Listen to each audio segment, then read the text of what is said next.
পরে বলতেছি, তুই বাসা থেকে একটু বের হ। সুন্দর আবহাওয়া, সুন্দর জায়গা।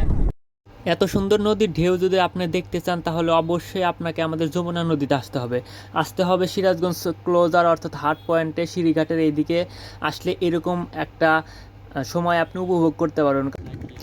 আপনি যদি এরকম সময় উপভোগ করতে চান তাহলে অবশ্যই আপনাকে বাসা থেকে বের হতে হবে প্রথমে, তারপরে বন্ধুদের নিয়ে আমাদের যমুনা ঘাটে আসতে হবে। আসলে এরকম একটা দৃশ্য আপনিও দেখতে পারবেন, আপনিও মজা নিতে পারবেন, সময়টা উপভোগ করতে পারবেন, আপনার অনেক ভালো লাগবে। চাইলে আপনি আসতে পারেন, শুভকামনা রইল আপনার জন্য।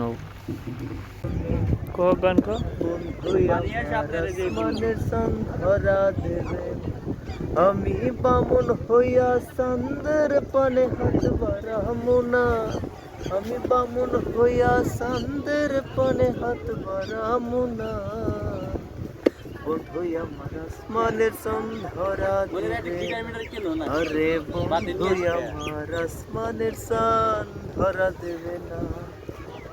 এই দৃশ্যটাও কিন্তু দেখার মতো ছিল, অসাধারণ। আমার এইগুলা ভালো লাগে অনেক। সাগরে বুকের পাজরে ভেসে যায় অবাক জোছনায় বসে ভেসে যায় সে ভীষণ শীতল ভেজা চোখ কখনো দেখায়নি তোমার।